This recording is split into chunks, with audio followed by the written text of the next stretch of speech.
the parasha begins with a strange pasuk that Parashat Devarim and mentions a whole number of names which couldn't be one place.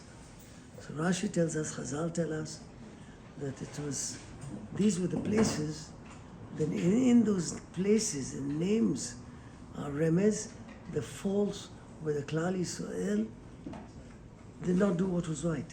They did what was Lavan, Tofel, they complained about the man, the Dizahav, they made the Egel, but all the faults, all the things they did wrong are mentioned in the Pasuk to remind this is a new generation. But Hashem is talking to them, but Moshe is telling them, remember these things which went wrong and be careful not to do them again. But he does it in a very subtle way, beremes, not to embarrass them too much and not to make it seem that they were tremendous regular sinners. This happened in the course of 40 years, all these things, many years. So he only is given beremes, b'pnei kevodan shel Israel, that really a person should be very careful when he's telling someone off, when he's giving some sort of a tochacha, yes, giving him some sort of warning, some sort of musar, that should do it very gently, in a very honorable and subtle way.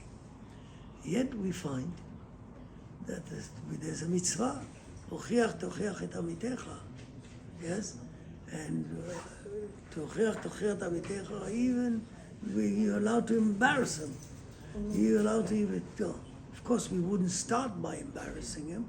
We'd start by speaking nicely, because then it's more likely to be accepted. But if the situation that he's not listening, you're allowed to use all the pressure and the force. What is the difference between that and what was Moshe Rabbeinu was telling them all? The answer is that Moshe was talking about the past, warning them you shouldn't fall into that trap, you shouldn't do it again, or it shouldn't be done. See what happened to your ancestors. He's warning them about the past. Hochiach tochecha mitecha is a mitzvah where if you see a person about to sin, then you've got to use all sorts of pressure you can. Of course, you start in a nice way, because that's how the Chafetz Chaim, before he told someone off or he warned them, he would give him a present, so that the person thinks, he's not after my life, he loves me, yes? So be good with people, so when you give them tochacha, they will listen, right?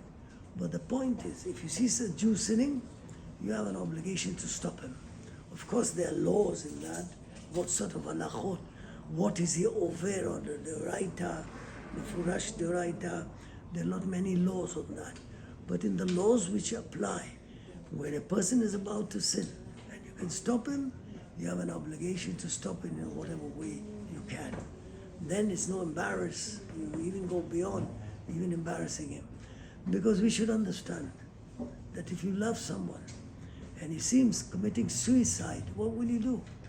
Stop him from committing suicide, because you love him. You know he's doing wrong. He's completely losing his whole life, which in this world life is so important, right? So really, the same thing is, if you see a person sinning, he's losing his olam haba. It's like his spiritual suicide. And you must make all the effort to save him when you see him sinning. And therefore, of course, you start in a nice way, but if need be, you have to stop in every way. It's not because we dislike the person, it's because we love him. And that must be evident that you're doing it because you love him. Shabbat Shalom.